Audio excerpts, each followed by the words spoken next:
दोस्तों सोचिए, अगर किसी बहुत ही खतरनाक अपराधी पर फिल्म बनाई जाए तो वो कैसी होगी। उसी तरह वीरप्पन डाकू, जिसे जंगल का बादशाह भी कहा जाता था, जिसने न सिर्फ पुलिस बल्कि आर्मी और सरकार को भी 30 साल अपने पैरों का जूता बनाकर रखा था।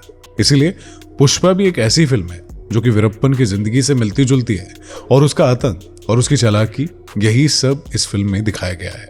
इसलिए आज हम आपको इस खतरनाक डाकू की जिंदगी और क्या सच में इस फिल्म को उसी जिंदगी पर बनाया गया है, ये सब बताएंगे। दोस्तों, तमिलनाडु और कर्नाटक के बॉर्डर पर बसा हुआ एक गांव जिसमें वीरप्पन पैदा हुआ था, इसीलिए ये बचपन से ही जंगलों से जुड़ा हुआ था, क्योंकि वो जंगल में बकरियां चराता था और लकड़ियां काट कर घर ले जाता था। लेकिन घर की खस्ता हालत के चलते उसने 17 साल की उम्र में ही चोरी और तस्करी की दुनिया में कदम रख लिया था।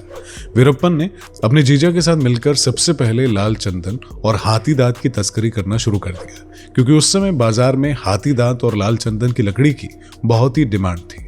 इसी मौके का फायदा उठाते हुए उसने धीरे धीरे अपने साथ और लोगों को लालच देकर अपनी एक बड़ी गैंग बना ली। इसके बाद वीरप्पन का पहला अपराध वो था जब उसने एक पुलिस अधिकारी की हत्या कर दी थी। इसके बाद वीरप्पन ने न केवल पुलिस को चकमा दिया, बल्कि कई सालों तक जंगल में ही पुलिस की पहुंच से दूर छुपा रहा, और वो इन जंगलों का इस कदर आदी हो चुका था कि उससे कई मीटर दूर से ही पता लग जाता था कि कोई जानवर या कोई आदमी उसकी तरफ आ रहा है। इस जंगल में पेड़ों की गहराई उसके लिए एक बहुत ही बढ़िया ठिकाना था। इस गहराई में मिलने वाला लाल चंदन, जिनकी डिमांड चीन और जापान जैसे देशों में बहुत ही ज्यादा थी, क्योंकि इन देशों में फर्नीचर, दवाई और म्यूजिक इंस्ट्रूमेंट बनाने में इसका इस्तेमाल किया जाता था। इसीलिए वीरप्पन ने इस लाल चंदन की स्मगलिंग करके करोड़ों की कमाई कर ली थी। ऐसा करने के लिए वो अपनी टीम के साथ मिलकर इन पेड़ों को जंगलों की गहराई से काटता था और इससे बैलगाड़ी पर लोड करके बॉर्डर से पार करवा देता था। और ऐसा करने के लिए वो वहां पर रहने वाले गांव वालों को भी लालच देकर उन्हें अपने साथ मिला लेता था। इतना ही नहीं, बल्कि वो हाथियों के दांत की तस्करी भी करने लगा था। और ऐसा करने के लिए वो पहले हाथियों का शिकार करता था, उसके बाद उसके दांत को काटकर इंटरनेशनल मार्केट में बेच दिया करता था।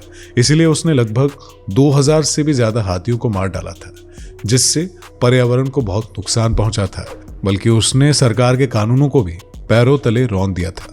वो जंगल में इस तरह रहता था कि पुलिस और वन विभाग के लोगों के लिए भी उसे पकड़ना नामुमकिन हो गया था। इसी वजह से उसके अपराध केवल यहीं तक सीमित नहीं थे, बल्कि उसने पुलिस और आम लोगों को मारना भी शुरू कर दिया था। उसने तकरीबन 184 लोगों को मार डाला था, जिसमें पुलिस, आर्मी और आम लोग भी शामिल थे।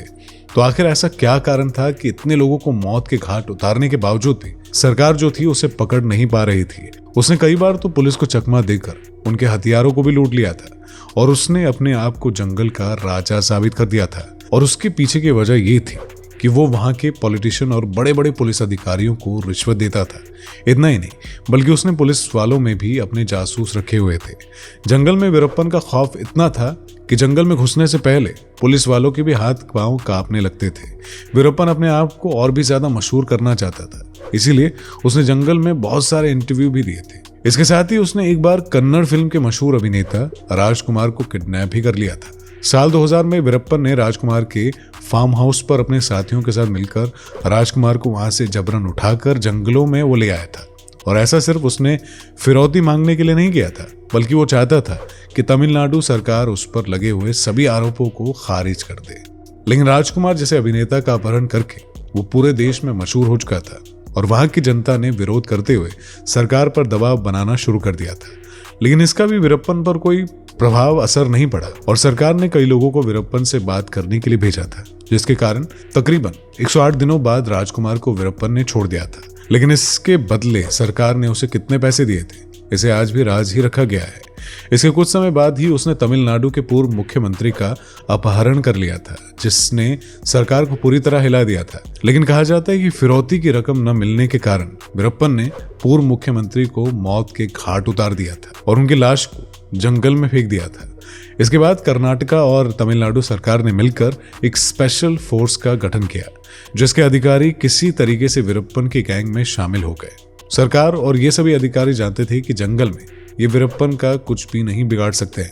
लेकिन उस समय वीरप्पन की एक आंख में कुछ दिक्कत आ गई थी, जिससे वो काफी परेशान था, और इसी बात का फायदा उठाते हुए वीरप्पन की गैंग में शामिल अधिकारियों ने उसे शहर में जाकर इलाज करवाने के लिए मना लिया। और वीरप्पन एम्बुलेंस में बैठकर जैसे ही जंगल से बाहर निकला तो उसे चारों तरफ से पुलिस ने घेर लिया। पुलिस द्वारा सबसे पहले वीरप्पन को सरेंडर करने के लिए कहा गया, लेकिन वीरप्पन ने पुलिस पर ही हमला करना शुरू कर दिया और पुलिस ने भी जवाबी फायरिंग करनी शुरू कर दी और तकरीबन 338 राउंड फायरिंग करने के बाद, जिसमें से केवल 2 गोलियां ही वीरप्पन को लगी थी।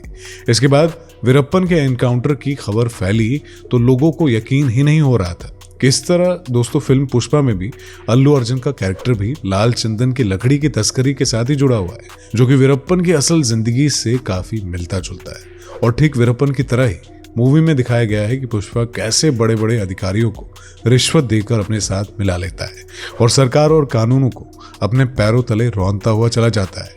तो दोस्तों, क्या आपको भी पुष्पा फिल्म की जो कहानी है वो वीरप्पन की जिंदगी से मिलती हुई नजर आती है? अगर आपको भी ऐसे ही लगता है तो कमेंट करके इसके बारे में जरूर बताइएगा। और दोस्तों, वीडियो अगर आपको अच्छी लगी हो तो इसे लाइक जरूर करें और ऐसे ही वीडियो देखने के लिए हमारे चैनल को सब्सक्राइब भी जरूर कर दें।